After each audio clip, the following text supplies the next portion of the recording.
I grew up in Uvalde, Texas, a small and poor town in the middle of nowhere. Life was a struggle there, with low wages, high crime, and poor education. Opportunities were rare, and most people ended up working in the fields, the factories, or the prisons. I dreamed of escaping to a bigger and better place, where I could pursue my passions and goals. But I didn't have the money or the means to do that. The only thing I had was my education. I worked hard at school, hoping to get a scholarship or a grant to go to college, but the best I could do was to enroll in a local community college, which was all my parents could afford for me. I felt stuck and frustrated, but I didn't give up. I kept studying and looking for ways to improve my situation. One of the few bright spots in my life was my best friend Andrew. We had been friends since high school, and we shared the same dreams and ambitions. He was smart and talented, and he managed to get into San Antonio College, a prestigious institution in the nearest city. He moved there and rented a small apartment with a roommate. His girlfriend, who he had met at school, often stayed over with him. He seemed happy and successful, and I was happy for him. But I also envied him. He had what I wanted, a chance to start over in a new and exciting place. He knew how I felt, and he tried to help me. He invited me to spend the weekend with him, so I could see the city and have some fun. He said he had some connections and opportunities that he could share with me. He said he believed in me and wanted me to succeed.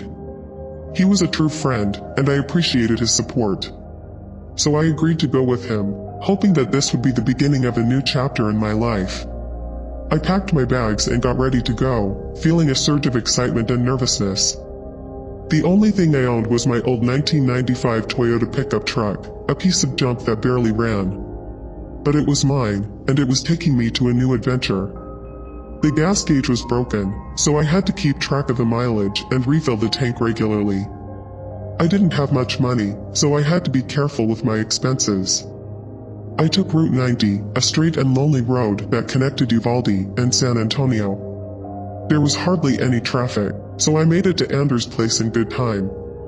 His girlfriend wasn't there yet, so we decided to go out that night. We bought some booze and drank at his apartment with his roommate, then we hit a dive bar that didn't care about our fake IDs. That was our night. We came back to the apartment around 2 a.m. after grabbing some food. I crashed on the couch.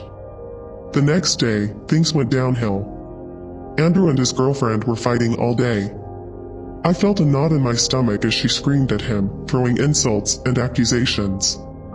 He tried to calm her down, but she wouldn't listen. I wanted to disappear, but I had nowhere to go. They drank more and more, and she started screaming at him in front of me. It was awkward and uncomfortable. I didn't drink much that day, because I wanted to leave. I said goodbye to everyone and hit the road. It was late, maybe midnight. Route 90 was empty, so I sped up. But then, the engine started to sputter. I panicked as I realized I had forgotten to fill up the gas. I slowed down, but it was too late. The engine died. I pulled over and tried to start it again, but nothing happened. I took out my phone, but it had no signal. I couldn't call for help. I put on my hazards and hoped that someone would stop. I waited for a long time, but no one did. They just passed me by, ignoring me. I felt hopeless. I thought I should just sleep in the car and wait for the sun. That's what I did. I got in the car, took out the key, and reclined the seat. I heard some cars zooming by, but I didn't bother to wave them down. It was too dark and risky. But as I was falling asleep, I heard a car door slam behind me. I woke up and looked in the mirror. I saw a truck parked behind me, with its headlights off. I turned around to see it better. It was empty. No one was in it or around it. Maybe the driver had gone to pee in the woods. I got out of the car and said, "Excuse me?" But there was no answer. I walked closer to the truck, but I saw no sign of anyone. This was weird. I turned around and walked back to my car. I looked at the trees on the side of the road. Maybe someone was hiding there. I got in my car and locked the door. This was too weird. Suddenly, there was a tap on my window. I jumped and saw a man smiling at me. He looked friendly, but something about him made me uneasy.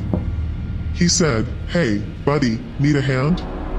I cracked the window and said, "Hey, I ran out of gas." He said, "That's a bummer. Come on, let me help you with something." He sounded nice, but I had a bad feeling. I thought he might have a gas can in his truck. I got out of the car and closed the door. I expected him to lead me to his truck, but he didn't. He just stood there, looking down at me. He was much taller than me. He still had that smile on his face. He said, "I need you to empty your pockets, please." I realized then that he was trying to rob me.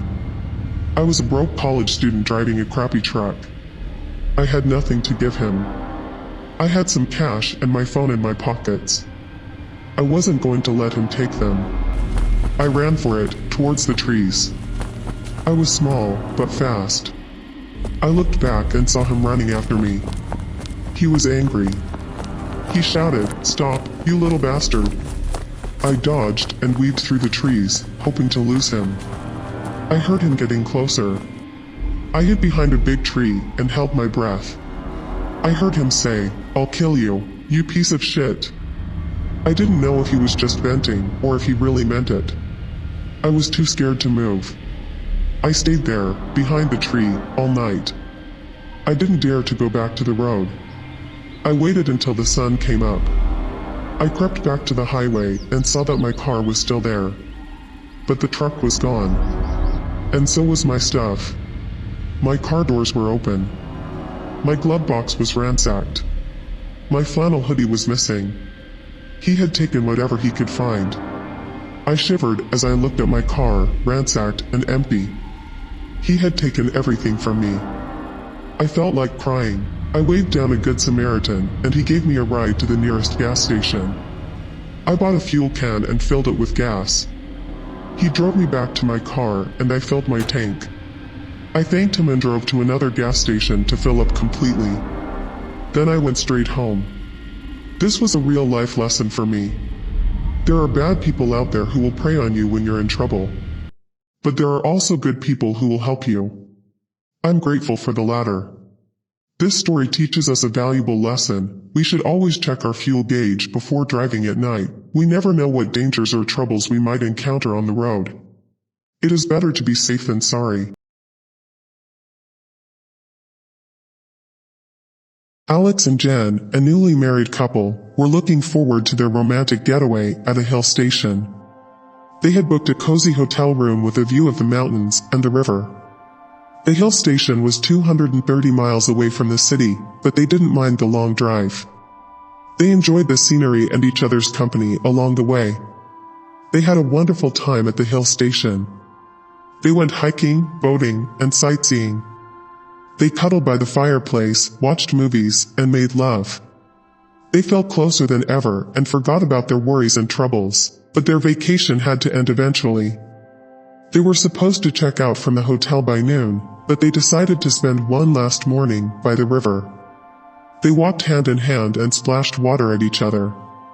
They laughed and kissed, oblivious to the passing time. They hurried back to the hotel, packed their bags, paid their bill, and enjoyed their last meal in the hotel. They had planned to leave the hotel on the last day before sunset, but they got carried away by the charm of the place and lost track of time. They asked the hotel staff about the nearest gas station. They told them it was around 30 miles away. The hotel staff also warned them not to leave the hotel at night as the road was dangerous and there were many accidents. "It's already dark and it's around 10:30, the receptionist said. "The roads are dangerous and there are strange things happening in the woods. You should stay for one more night and leave in the morning." But Alex was stubborn and impatient. He wanted to get back to the city as soon as possible. He didn't believe in the stories of the woods. He thought they were just superstitions. He thought the hotel staff were just trying to scare them and get more money from them. He ignored their warnings and insisted that they had to leave today. He thanked them for their hospitality and drove away with Jen. Jen was uneasy and nervous. She wondered why the staff were so concerned and what they meant by strange things. She asked Alex if he knew anything about it. He laughed and said they were just making up stories to keep them there. He said they had nothing to worry about. He said the gas station was only 30 miles away and they would reach it soon. He turned on the radio and sang along to the songs. He tried to cheer Jen up and make her relax. He said they had a great vacation and they should enjoy the rest of their trip. He kissed her hand and smiled. Jen smiled back, but she couldn't shake off the feeling that something was wrong. She looked out of the window and saw the dark and lonely road ahead. She wished they had stayed at the hotel. Alex continued driving on the dark and lonely road. He was hoping to find the gas station soon. He glanced at the fuel gauge and saw it was almost empty. He started to worry that they might run out of gas before they reached the station. He cursed himself for not listening to the hotel staff. He wondered if they were right about the roads and the woods. He wished he had stayed at the hotel with Jen. Jen was still uneasy and nervous. She felt like they were driving in circles. She saw the same trees, the same rocks, the same signs over and over again. She felt like they were trapped in a nightmare. She wanted to wake up and find herself in the hotel room with Alex. She wished they had stayed at the hotel. They were 20 miles away from the hotel when they saw the last signboard of the gas station. They drove for an hour and a half, following the signs to the gas station. They finally reached it and filled up their tank. They felt a surge of relief and hope. They thought they were finally on the right track and close to the highway. They were relieved to see that they were only 90 miles away from the highway and that they would soon be back in the city. But their happiness was short-lived. After 20 miles, they saw something that made them uneasy. They saw an abandoned place that gave them the creeps. It looked like an old factory or a warehouse. It was covered with rust, dust, and graffiti. It had broken windows, doors, and fences. It had piles of junk, trash, and debris. It looked like a place where no one would ever go. It looked like a place where bad things happened. They drove past the place as fast as they could. They wanted to get away from it as soon as possible. They hoped they would never see it again. But they were wrong. They reached a fork in the road, where they had to choose between left or right. They were confused and lost. They had no phone signal to check the navigation. They had no map or compass to guide them. They had no idea which way to go. They had to make a guess. Jen suggested that they should take the left turn, as it seemed more familiar. She thought it was the safest option. But Alex disagreed. He saw a car headlight from a long distance on the right side. He thought it was another car going to the city. He thought it would lead them to the highway. He thought it was the fastest option. He decided to follow the car. Jen was not convinced. She felt something was wrong. She felt like they were making a mistake. She felt like they were going into a trap. She tried to persuade Alex to turn back. She said they should go back to the hotel and wait for the sunrise. She said they should not risk their lives for a car that might not even be real. She said they should not trust their eyes in the dark. She said they should listen to their instincts. But Alex was stubborn and impatient. He wanted to get out of the woods as soon as possible. He wanted to catch up with the car and ask for directions. He wanted to prove Jen wrong and himself right. He ignored her pleas and turned right. They drove for 15 miles and saw nothing but trees, rocks, and signs. They did not see the car they were following. They did not see the highway they were hoping for. They saw nothing but darkness and silence. They felt nothing but fear and dread. Jen was scared and angry. She blamed Alex for their situation. She said he should have listened to her. She said he should have listened to the hotel staff. She said he should have stayed at the hotel. She said they were lost and doomed. She said they would never get out of the woods alive. Alex was frustrated and guilty. He knew Jen was right. He knew he made a mistake. He knew he put them in danger. He knew they were lost and doomed. He did not know what to do, where to go, or how to save them. He stopped the car and agreed with Jen. He turned the car around and drove back to the fork. He decided to take the left turn this time, hoping that Jen was right. They drove for 15 miles and saw nothing but trees, rocks, darkness and silence. They saw the same abandoned building again, and they felt a chill down their spine.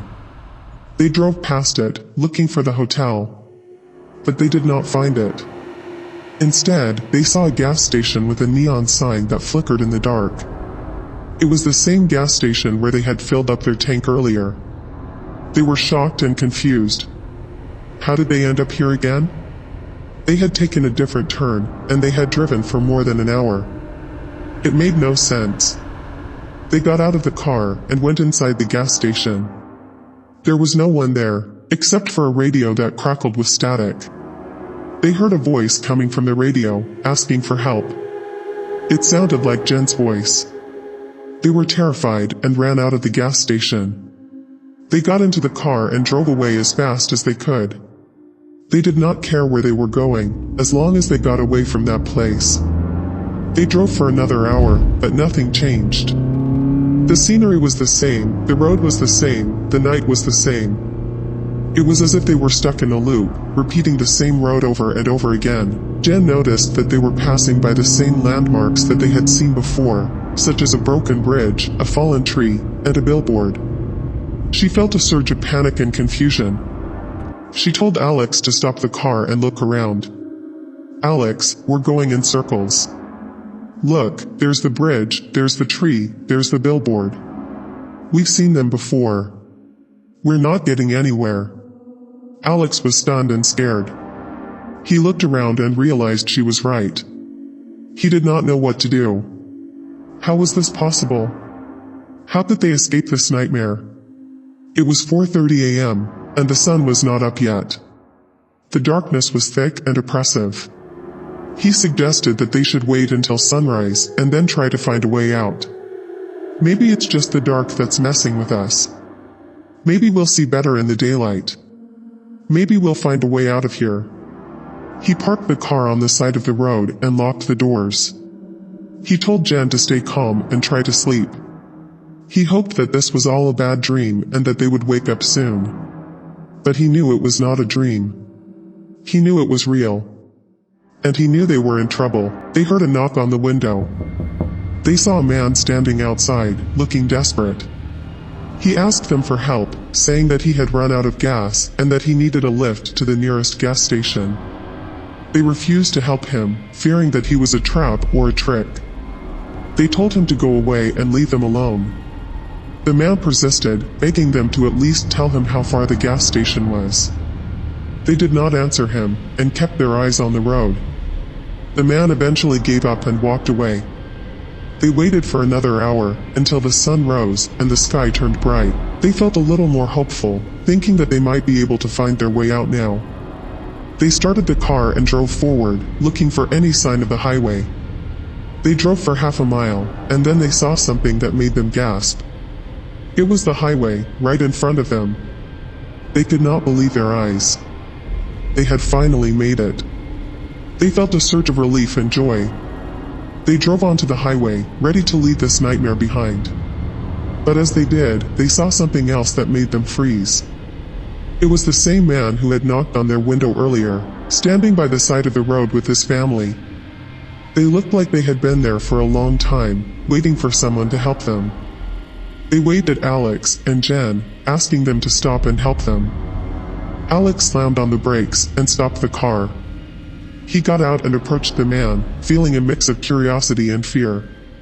The man recognized Alex and asked him why he had refused to help him before. Alex told him his story, how he and Jen had been stuck on the road since midnight, and how they had seen a light and followed it, hoping that it would lead them to the highway. Alex was speechless. He did not know what to say or think. He looked at Jen, who was still in the car, looking pale and scared. He looked at the man and his family, who looked tired and hungry. He looked at the highway, which looked normal and busy. He wondered what was going on, and what he should do. He wondered if this was real, or if he was still dreaming. They realized that the woods would not let them get out of the road. They were about to be trapped and lost forever in the woods if Alex had not listened to Jen's advice, and the man was the true savior of this trap. If he had not come to break the circle, they would have lost their lives in the woods. That was the story of Alex and Jen, a couple who went on a romantic getaway to a hill station, but ended up in a nightmare that they could not escape. I hope you enjoyed this story, and that it gave you some chills and thrills. If you did, please give this video a like, share it with your friends, and subscribe to my channel for more stories. And don't forget to comment below and tell me what you think of this story, and if you have any suggestions for future stories. I would love to hear from you. Thank you for watching, and until next time, remember, don't go into the woods at night, and always listen to your instincts. You never know what might be lurking in the dark. This is Storyscape Chronicles, signing off. Stay safe, and stay scared.